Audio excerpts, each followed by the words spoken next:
time, let's go to Andrea Andrews in the newsroom for this week's On Stage and Screen.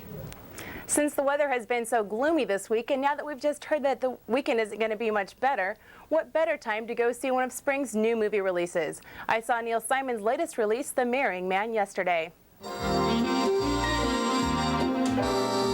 Alec Baldwin is toothpaste king Charlie Pearl. He seemed to have it all: millions in inheritance, looks and charm, and the daughter of the most influential man in Hollywood.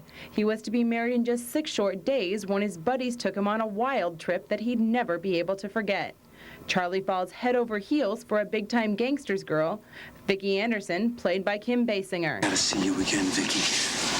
We gotta work it out somehow. That's not my problem, Charlie. You'll have to take that up with Bugsy. Gee, that's the first time you've ever called me Bugsy.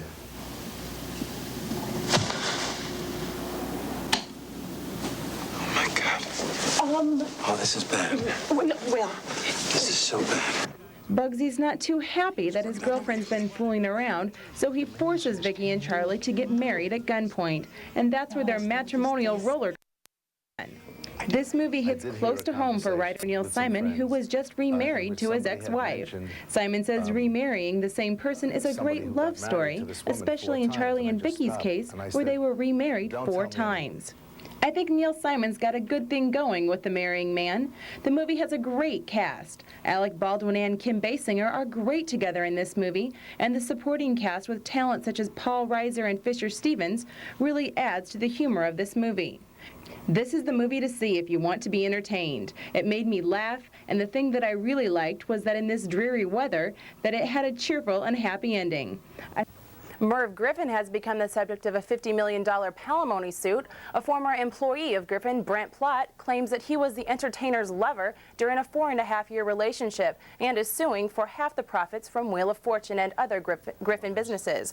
Plott also claims that it was his idea to hire Vanna White as hostess of the Wheel of Fortune game show. Plott says Griffin broke his promise to support him and that Ava Gabor, Griffin's public companion, was only a cover for their real relationship. Plott says he suffered emotional distress and illness after their breakup. And when asked to comment, Griffin called the lawsuit a shameless attempt to extort money from him. And finally, you may remember a couple of weeks back, pop star Donnie Wahlberg of the New Kids on the Block was brought up on arson charges. Instead of facing the charges, Wahlberg has accepted an agreement to record public service announcements on the topics of fire safety and drug prevention.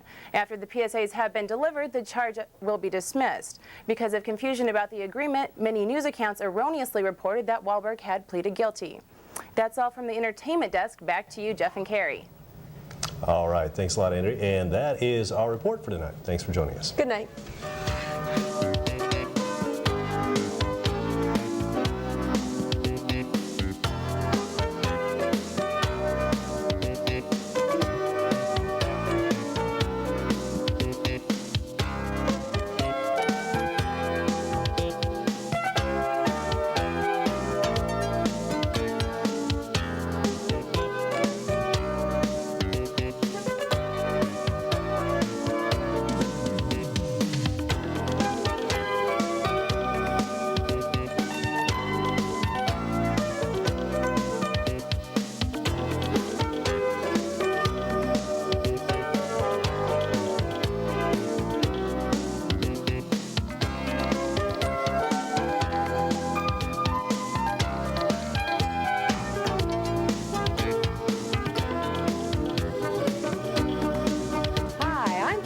Welcome to the Daily. Should be a great fight tonight. Everybody watch that fight. Okay, thanks, Ted. Sure. And now let's go into the newsroom with Andrea Andrews for this week's entertainment report. Good evening. One film you may want to take some time out this weekend to see is Robert Townsend's latest movie, The 5 Heartbeats. In the movie, Townsend recreates the 60s soul sound as 5 buddies realize their dreams of making music. The film is set during the adolescent years of rock and roll, and people all around the country are eager to hear the music of these 5 talented young entertainers. The 5 Heartbeats is first and foremost about friendship. We are taken through 3 decades that are marked both by success and tragedy. Acting like family and rivals, the 5 Heartbeats remain devoted to one another throughout. Duck Matthews, Townsend's character, finds an outlet for all the songs stirring in his head. Eddie King Jr. gains the recognition that he's always longed for, and J.T. Matthews impresses more women than even he had ever imagined. Dresser Williams gets the chance to show his slick dance moves, and Anthony Choirboy Stone finally gets the chance to sing outside his father's church. First, a group with a hot single, the 5 Heartbeats singing, I got nothing but love. Ain't got no fancy car. Doug, shut up, man. Stop trying to sing everybody's part. I'm not trying to sing everybody's part. It's on the radio.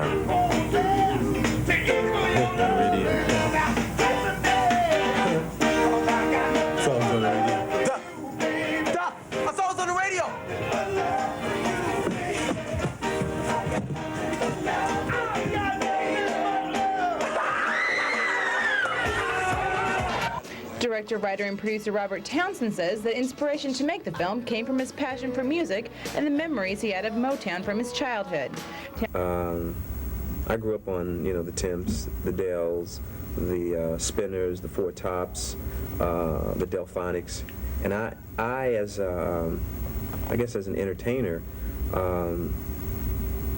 love music. Now here's a trivia question for you. On what show did the hit cartoon series The Simpsons debut? You may not remember, but Tracy Ullman sure does. It was on Fox TV's now defunct Tracy Ullman Show. In fact, she's gone to court to get a piece of Bart Simpson's action. Ullman's lawsuit says her contract in 1987 promised her from 5 to 10% of the marketing money from any character spun off her series, even if they were created by someone else. The suit doesn't specify how much money Ullman says she's owed, and neither Fox nor the creator of The Simpsons has made any comment. And finally, here in the Bluffs, Abraham Lincoln's drama department is presenting the classic tale Pinocchio. Approximately 70 teenagers and children are involved with the production, and many of the elementary school children have roles in the play. The director says this is a children's theater run by and for children. In fact, he says the lead of Pinocchio is being played by both a 2nd and a 4th grader.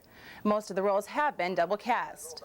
The older kids are mainly helping to teach the younger students about lighting, acting, and directing. Incidentally, the director says that the younger children have learned their lines as well as, if not better than, the older kids. Some showtimes are 7:30 tonight and Saturday, and there's a matinee showing at 2 p.m. Sunday afternoon. That's all from the entertainment desk. Back to you, Jeff and Carrie. Okay, thanks, Andrea. And that is our report for tonight. Thanks for joining us. Good night.